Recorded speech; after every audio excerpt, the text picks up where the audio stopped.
안녕하세요. 고객의 행복을 중개하고픈 앨리스와 부동산 톡톡입니다. 오늘도 날씨는 매우 덥지만 점점 가을이 다가오고 있음을 느끼는 하루인 것 같습니다.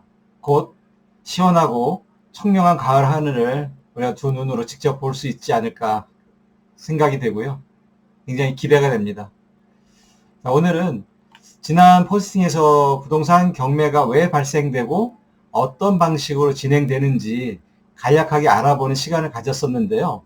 오늘은 경매와 공매에 대해서 그 차이점, 장단점을 알아보고 마지막으로는 부동산 초보자 입장에서 어떤 제도가 좀 더 안전하고 효과적인지에 대해서 알아보는 시간도 갖도록 하겠습니다. 먼저 경매와 공매 두 제도는 늘 서로의 비교와 저울질의 대상이 되는데요. 일반적인 매매 시장이 부동산 1차 시장이라고 할 경우에 경매와 공매는 부동산의 2차 처리 시장 성격을 갖고 있습니다. 그래서 그 일반 시장과는 여러 가지 제도적인 차이점과 장단점을 가지고 있는데요. 그 부분에 대해서 먼저 말씀드리도록 하겠습니다. 경매와 공매는 그 진행 주체부터 차이가 있는데요. 경매는 법원에서 진행을 하게 되고 공매는 캔코라고 불리는 한국자산관리공사에서 진행을 하게 됩니다. 입찰에 대한 방식은 경매는 법원에서 직접 입찰을 하는 데 반해서 공매는 인터넷, 모바일로 진행을 하고 있습니다. 경매가 발생하는 원인은 주로 저당권 및 일반 채권에 의해서 발생하게 되고요. 공매의 경우에는 국세로 인해서 발생하는 경우가 대부분입니다. 경매와 공매를 구분함에 있어서 일반인들이 가장 피부로 느끼는 부분이 그 명도 절차에 대한 부분인데요.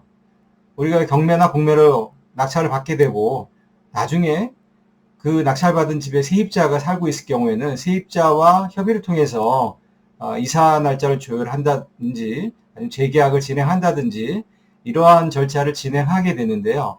세입자가 뭔가 좀 이야기가 진행이 되지 않고 명도 협의나 재계약 부분이 원활하게 진행하지 않을 경우에는 낙찰자는 어떤 제도를 통해서 이러한 어려움을 해결해야 되는데 경매의 경우에는 법원에서 인도 절차라는 간단한 절차에 의해 가지고 집행문을 발부받아서 세입자 명도를 진행할 수 있지만 공매의 경우에는 그러한 제도가 아직은 도입이 되어 있지 않고 정식으로 명도 소송이라는 소송을 진행해서 그 판결에 의한 집행문으로 세입자를 명도할 수 있는 그 부분에서 가장 큰 차이점을 가지고 있고요.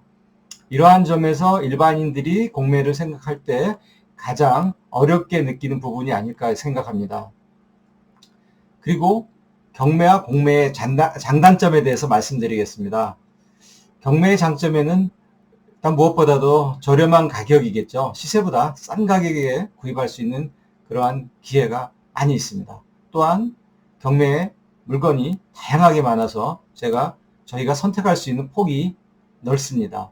또한 법원이 이 경매를 진행하기 때문에 거래의 안정성에 대해서 신뢰도가 굉장히 높습니다. 그리고 마지막으로 경매를 취득하고 잔금 취득 과정에서 여러 가지 대출 제도를 활용해서 원활한 잔금 납부가 가능한 그러한 점도 경매의 장점이라고 할 수 있습니다.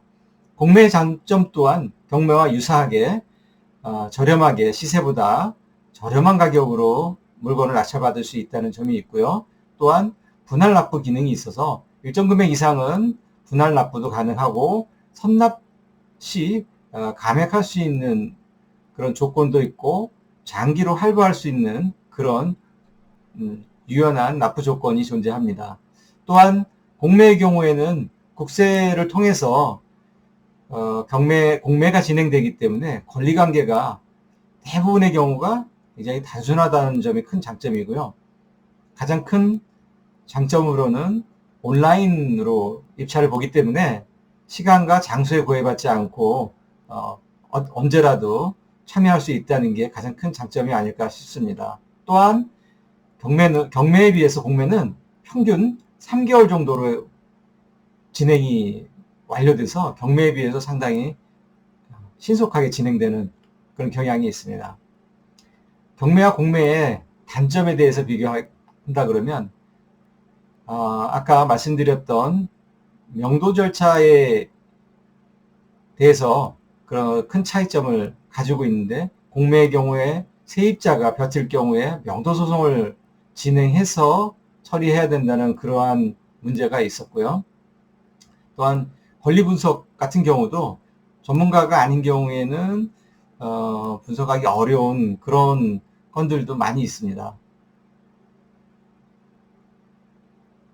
또 예측 가능성 측면에서는 경매나 공매나 채권자나 세입자들이 많을 경우에는 다양한 변수가 발생할 가능성이 있기 때문에 상당히 조심성을 필요로 합니다.